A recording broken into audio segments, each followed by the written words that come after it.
mentioned banks and what they are willing to do, etc. I'm just wonder if you always held this belief that the private banks will score over the PSUs over a period of decade, etc.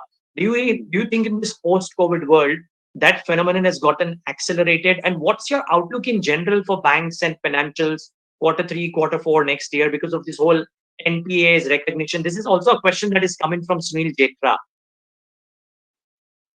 See, lending business is crazy. It has again proved. Unless you know how to do lending and collecting, it's a mastery. Lending is very easy. You can throw 10 lakh crores in no time. But collecting is bigger than lending.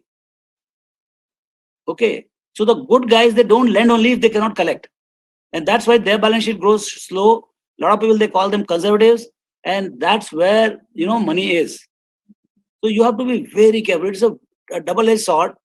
The guys who are like hyper guys, they can lend very fast, but they can destroy the company also very fast.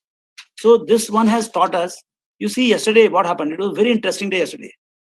The one bank which went all-time high, was HDFC Bank. Only bank. So that proves the point that where is that sanity? And this is happening despite there is a historical change of the CEO. It is going with a new CEO. So what I'm saying is that strength has to be visualized. I mean, it has to be seen, to be, kind of recognized. So what I'm saying is that value migration from public sector to private sector is going to happen at 10 times more speed.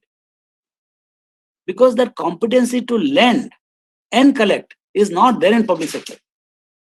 See, they're brilliant guys. I'm not doubting their individual's capability. But the working environment and the risk aversion, which is, it happens, the way if you're a government, there is nobody to own your failure.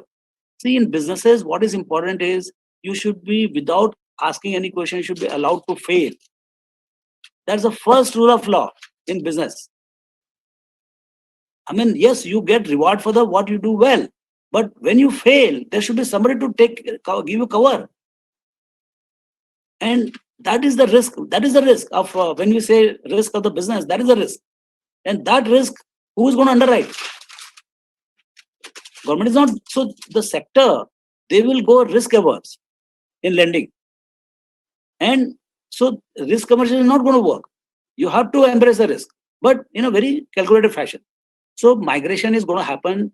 The guys who are the capital and competence and courage will lend. As the economy, see, now these are disconnected things. If economy grows at 8 to 10%, you need 20% growth in the credit offtake, maybe 25%. Credit intensity of the next $3 trillion will be double of first $3 trillion. So right now you have 100 lakh crores of commercial credit. In next, say 7-8 years, whenever we go to 6 trillion, you will need to underwrite 200 lakh crores of credit incrementally. Who is going to underwrite? Only the good guys. Yeah. Now you decide who have proved themselves. See, you can say this guy will do that guy, but where is the accreditation? So this is a crazy COVID thing. This COVID has changed everything in every sector. The guys who have not been able to handle this COVID challenge well, market will ignore them for a very long time. Very interesting. Till they prove, boss, we are good enough. Or there is so much of boom that there is so much of queue with the good guy that even bad guys, they start doing well. And that's how the boom spreads.